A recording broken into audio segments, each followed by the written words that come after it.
Welcome back to the Sports Source. This segment brought to you by Parkside Cabin Rentals. The cabins are open. Sevier County is open. National Park, the attractions up there, the restaurant.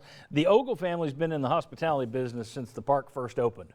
No one's going to take better care of you in Sevier County than Parkside Cabin Rentals. They know what they're doing. Get up there, check them out. ParksideCabinRentals.com is the website to learn more, and you can look at all the different floor plans that they have, and there are dozens of them.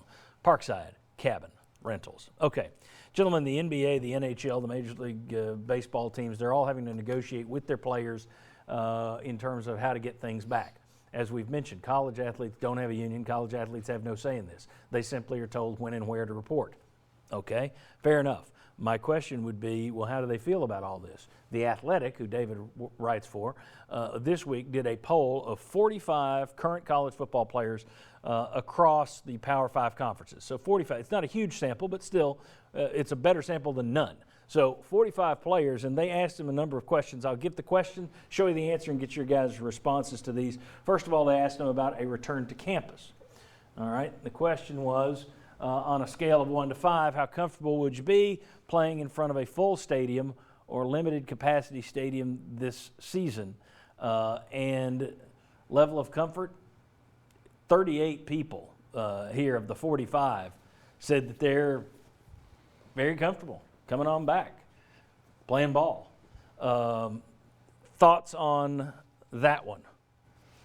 Well, I think the logistics of it, I think, you look at, you're probably not going to come in contact with those people. So the players were okay with it. But one thing that we did hear from multiple players was, well, my family wants to come see the games. They're going to be in there. So what does that look like in the stadium? And that was a concern for several players that we talked to, that, they feel like they're going to be okay, but they hope that the schools will do enough to make sure their families are okay in that scenario.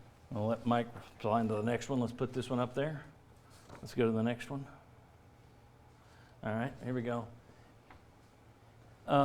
If it's deemed unsafe for fans to attend games in September, would you rather delay the start of the season or play in an empty stadium?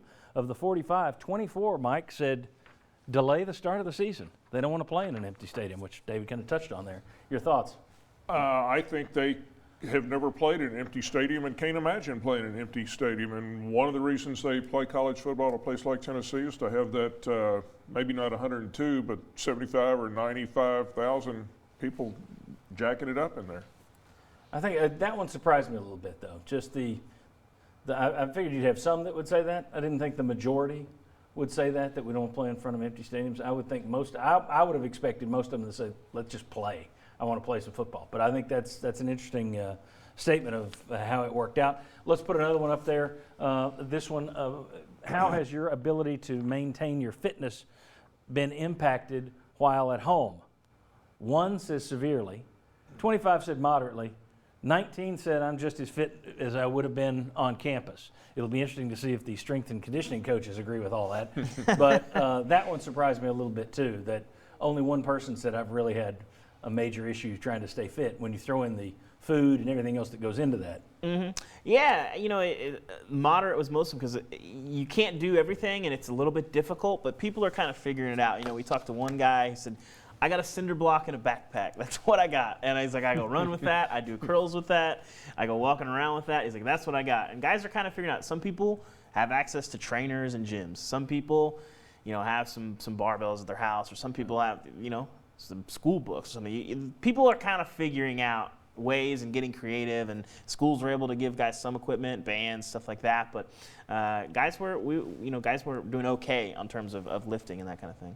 Overall, when you look at those, especially those first two, where they're talking about coming back to campus and they're not really worried about some of this stuff, and that was the general gist. If you looked at it, most of these players weren't freaked out by the idea of coming back. They feel safe returning.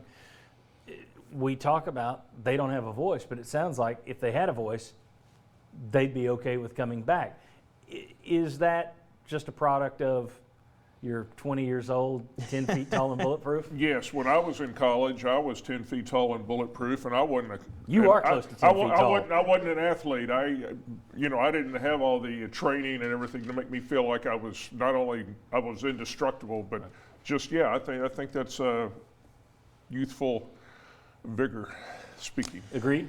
Yeah, pretty much. I mean, guys don't have, wives and kids that they have to be concerned about. Maybe they get infected, or maybe you are sick for a while and you have to, mess with that. They're just themselves, and so I don't think I was super surprised. But I think too, when you talk about guys coming back to campus, I was surprised that a lot of players thought about, hey, if it's just us and not fellow students, they were in on that as well. And you think about the logistics of that, it makes a lot of sense, even though, like we talked about in the story, it does call into question, are players not employees? But when there's fewer people on campus, they feel like the odds of them contracting the virus or running into other people are lower. So the players were very much in favor of, let's bring us back and not fellow students. One interesting quote I thought kind of summed it up. It was a Power 5 running back who said, "I'm not worried about getting infected. At our age, we don't die." Bulletproof. Yeah, I think there's a lot of emphasis on death and not a lot of emphasis on the effects of the disease can have, even Which if we you don't are. know. Yeah. Mhm. How much does that impact lung capacity moving forward, et cetera, et cetera? We don't know.